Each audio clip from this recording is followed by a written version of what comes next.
Bonjour, alors aujourd'hui un petit problème de géométrie, tout petit problème de géométrie, mais vers de grandes espérances, et ça c'est l'intérêt du problème. Je veux dire que c'est ce qui est derrière le problème qui est important plutôt que le problème lui-même. Mais allons-y. On part d'un parallélogramme A, B, C, D, dont les affixes sont ZA, ZB, ZC, ZD. Et bon, donc j'écris directement les affixes. Donc ça, c'est un parallélogramme. Bon. Alors on construit les carrés à l'extérieur du parallélogramme, voilà, comme ceci, et on prend l'isobarisante des carrés. Donc ici, voilà, on va dire le milieu de ça et de ça, hein, voilà. Et donc on obtient finalement 4 points. Et il se trouve que le théorème de Thébault assure que les 4 points forment un carré. Alors la solution n'est pas difficile, hein. On construit Z'(A). Alors comment on fait pour le construire? On va construire ce point-là, et ensuite le milieu de ces deux points. Voilà. Et pour construire ce point-là, on prend ce vecteur-là, on le multiplie par I, on ajoute ZA, donc I, ZB moins ZA plus ZA, ça nous fait ce point-là, on ajoute ZB divisé par 2, et ça nous fait Z'(A). De la même manière, par symétrie circulaire, on obtient Z'B, Z'C, Z'D, et on fait le calcul. Pour montrer qu'ici on a un carré, on va calculer cette distance-là, et on montre que c'est égal à cette distance-là. Et par symétrie circulaire, il va y avoir aussi égalité à tous les niveaux. Ce qui fait que ce sera un carré, ce quadrilatère sera un carré. Bon, après on peut faire autrement, hein. Mais, donc on va calculer la norme de Z'A moins Z'B au carré, a priori, pour que ce soit plus joli. Et il faut montrer que c'est Z'B moins Z'C au carré. Voilà. Et en fait, bon, vous pouvez faire le calcul, c'est un calcul hein, finalement, où on va se servir quand même du fait que ZA plus ZC est égal à ZB plus ZD. Ben oui, en fait, parce qu'ici, on était parti d'un parallélogramme, et ça, c'est important. Si vous partez de n'importe quel quadrilatère, ça ne marche pas. Ça marche parce que c'est un parallélogramme, et donc que le milieu ici de AC est égal au milieu de BD, et donc, quitte à multiplier par 2, ça nous fait cette égalité-là, dont on se sert pour montrer ça. Bon, alors c'est un calcul, hein, on ne va pas y passer trop de temps, c'est inutile, je vous laisse regarder si vous voulez, si vous voulez aller jusqu'au bout de cette histoire. Mais surtout ce qui est important, c'est de regarder ce problème sous l'angle de la symétrie cyclique, la symétrie circulaire en quelque sorte, hein. Voilà. Alors en fait, on va modéliser un peu ce problème pour dégager ce qu'il possède de général. On a une construction géométrique basée sur un quadrilatère, mais qui est d'une part linéaire, puisque vous voyez que là, vous avez des formules tout à fait linéaires dans les Z, et aussi qui respecte la symétrie cyclique. C'est-à-dire que si je tourne, si je décide que ici, à la place de ZA, j'ai ZD, là, ZA, ZB, ZC, et ici, j'aurai forcément Z'D, là Z'A, là Z'B, et là Z'C. Bien, alors, ça veut dire quoi? Ça veut dire que cette transformation, elle a deux propriétés principales. D'abord, elle va de C4 dans C4. Donc je vais voir ce quadrilatère-là comme un élément de C4. Bon, voilà, on va de C4 dans C4. Voilà, qui a ZA, ZB, ZC, ZD donne la même chose avec des primes. Voilà, donc un autre quadrilatère. Et je vais regarder aussi gamma, qui va de C4 dans C4, qui est linéaire aussi, et qui a A, B, C, D, associe D, A, B, C. D'accord? Donc c'est cette symétrie cyclique. Et ce qui est important dans notre transformation phi au départ, qui est à la base du problème, c'est que phi commute avec gamma. Bon, la matrice de gamma dans la base canonique de C4, c'est tout simplement cette matrice qui est la matrice compagnon. Voilà. Donc, si je dois conclure, phi est une application linéaire de C4 dans C4 qui commute avec gamma, mais donc qui commute avec le sous-groupe de GLN engendré par gamma. C'est-à-dire, ça, étant donné que c'est cyclique d'ordre 4, c'est Z sur 4Z. Voilà.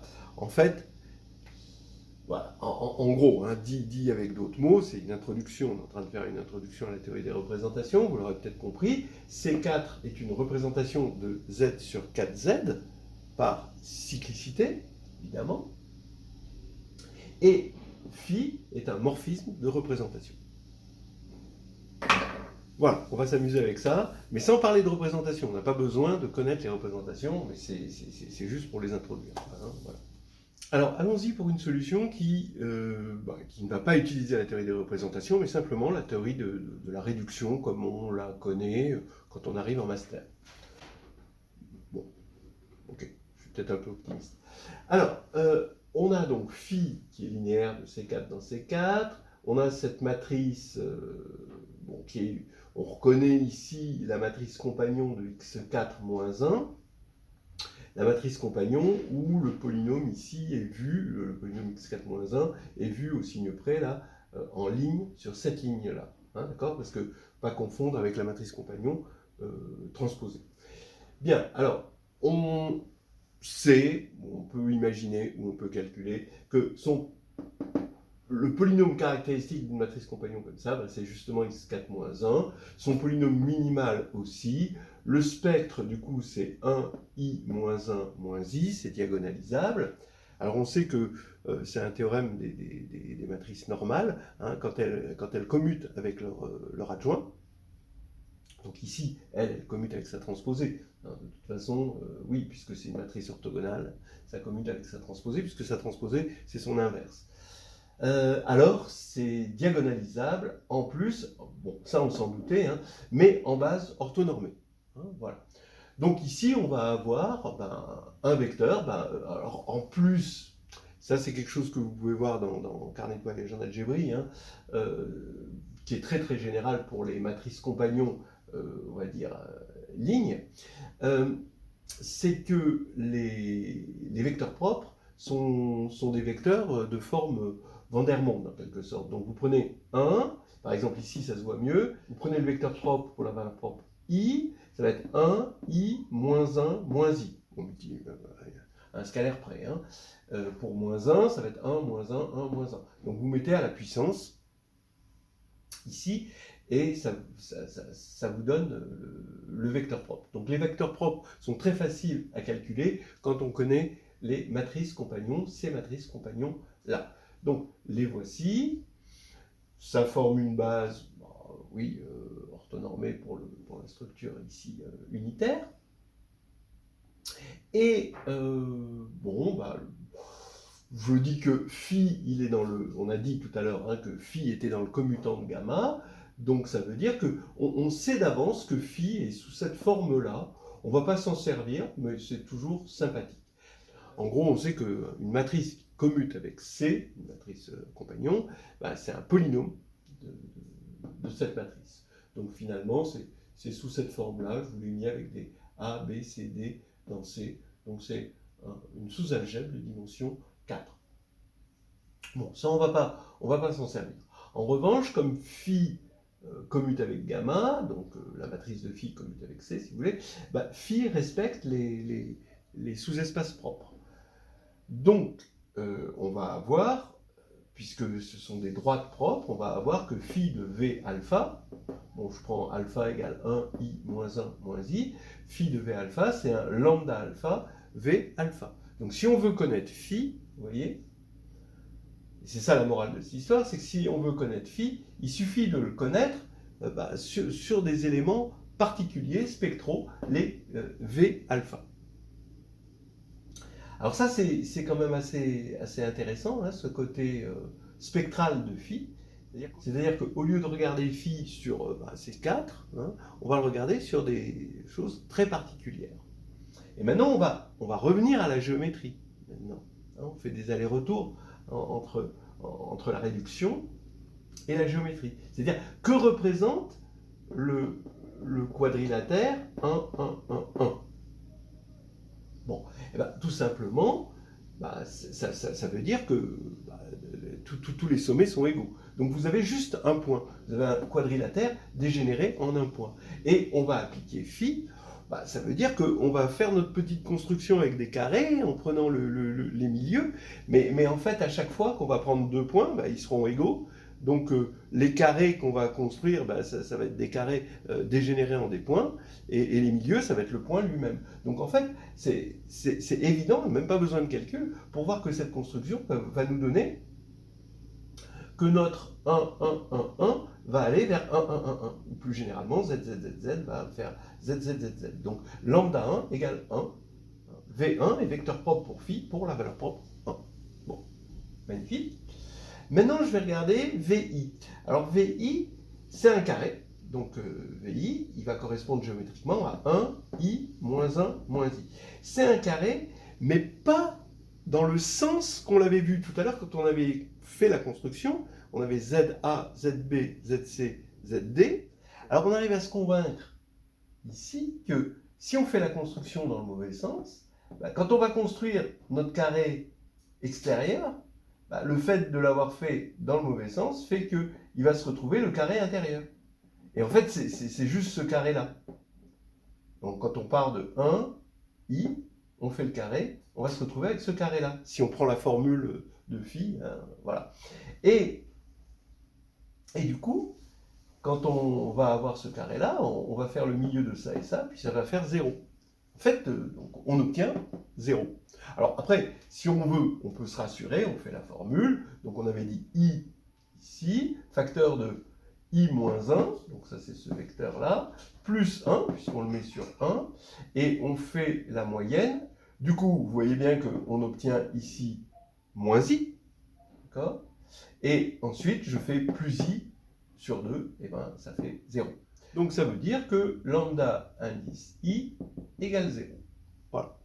Maintenant, on va regarder lambda indice moins I. Alors là, ça devient plus sérieux, parce que là, on est dans le bon sens. Donc quand on va faire notre construction, d'accord, vous voyez bien que notre construction, elle va nous donner des carrés comme ça, et voilà, si ça c'est ZA, ZB, ZC, ZD, on est dans le bon sens, Z', il va être là. Donc le nouveau carré, qui est l'image de phi, quoi, eh bien, ça va être ce carré-là. Bon, vous voyez bien que ce qu'on a comme valeur propre, ZA est envoyé sur Z', ZB sur Z'B. Donc vous voyez bien que c'est une similitude de rapport racine de 2 et d'angle moins pi sur 4. Ce qui nous fait lambda moins i égale racine de 2 exponentielle de moins i pi sur 4. Voilà. Bon, on a donc quelque chose de concret. Maintenant, vous allez me dire, et le dernier, et lui, on l'a sauté. Oui, lui, on l'a sauté. Pourquoi? Parce qu'on a un parallélogramme, d'accord? Ce qui veut dire que, on l'avait dit tout à l'heure, ZA moins ZB plus ZC moins ZD égale 0. Et on se rend compte que c'est l'orthogonale de celui-ci. Donc, on n'a pas besoin, on est dans l'orthogonale de CV moins 1, d'accord? Et donc, on est dans la somme directe, celui-ci, celui-ci, plus celui-ci. Donc lui, on n'en a pas besoin. On n'a pas besoin de regarder son image. Voilà, c'est toujours ça de gagner. Voilà, et bien maintenant, im de phi, lui, il va être envoyé sur CV1, lui, il va être envoyé sur CV-i, et lui, CVI, est envoyé vers 0. Donc l'image de phi, ça va être ça. Et ça, vous voyez ce qui se passe, c'est-à-dire que CV-i, ça va être quoi? Déjà, V-i, c'est le carré de forme normale qui va dans le sens des aiguilles d'une montre, en quelque sorte. Bon. CV-i, ça veut dire que c'est tous les carrés qui sont centrés en 0. Parce qu'on multiplie ce carré-là par un élément de C, donc une similitude linéaire. Voilà.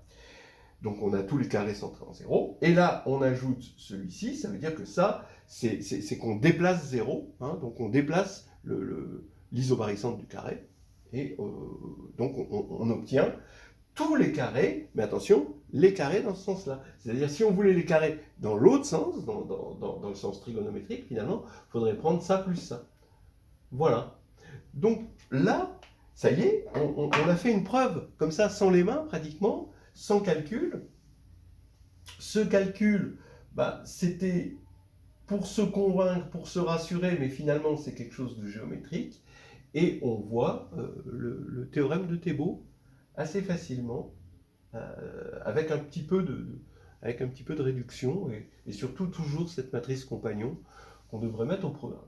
Là maintenant je vais faire un petit épilogue, justement parce que il y a des carrés, il y a des carrés dans un sens, il y a des parallélogrammes, etc.